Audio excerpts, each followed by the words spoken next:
Para produzir uma torre de temperatura utilizando o Simplify, nós vamos utilizar o método simples. O método simples consiste em fatiar o seu arquivo e então em determinar quais são as alturas de troca de temperatura que vamos utilizar.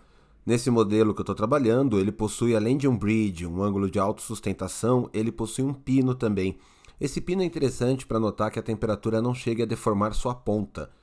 Então nós vamos sempre procurar fazer a troca de temperatura quando esse pininho já tiver terminado, mesmo que isso venha a invadir um pouquinho o degrau seguinte de temperaturas.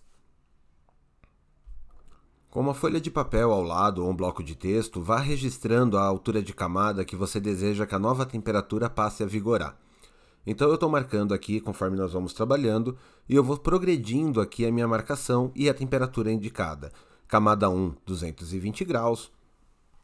Camada 53, 215, camada 89, 210, camada 126, 205, camada 158, 200, camada 193, 195 e assim sucessivamente até terminarmos. Lembre-se que nos controles na parte inferior direita da sua tela no Simplify, você pode usar as setas direcionais para cima e para baixo para você ajustar aquela uma camadinha para cima ou para baixo, só para ter certeza que você está sempre mudando a temperatura após o pino da direita ter sido produzido. Então a gente vai querer que essa mudança aconteça depois. Uma vez que nós marcamos todas as alturas de troca de transição de temperatura, nós vamos sair do modo de visualização da impressão e vamos entrar no processo. Vamos dar 2 cliques na linha de processo, vamos buscar pela aba Advanced e então nós vamos na aba Temperaturas. Aqui em temperaturas nós temos tanto a temperatura da mesa quanto a temperatura da extrusora. A da mesa eu não vou mexer, mas a da extrusora eu vou começar a modificar aqui. O que eu vou fazer, eu vou criar pontos de mudança de temperatura para cada uma das camadas que eu marquei. Um cuidado que toda vez que eu adiciono uma nova camada, ela entra como Layer 1, então ela entra em uma nova posição na tabela. Vocês vão ver o que eu estou falando agora. Mudei a temperatura para 83,215 e quando eu adiciono uma nova camada, ela surge acima daquela que eu acabo de editar. Então é ter isso em mente enquanto eu estou produzindo, que vai ser sempre a segunda linha que vai ser a linha nova.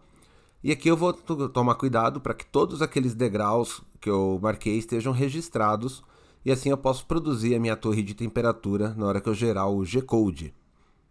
Nós vamos fazer isso para cada uma daquelas camadas que eu identifiquei, de forma a ter aqui tudo marcado. Depois disso é só imprimir a peça e observar qual faixa de temperatura produziu os melhores resultados. Importante que a gente nunca altere mais de um setting no mesmo teste, porque a gente não tem assim a certeza de qual criou um impacto efetivo sobre o resultado. Uma vez que a gente fez o teste de temperatura, o correto é você ir para o multiplicador de extrusão ou para retração. São outros 2 testes que são muito importantes para serem feitos. Espero que o vídeo tenha servido para todos vocês e obrigado.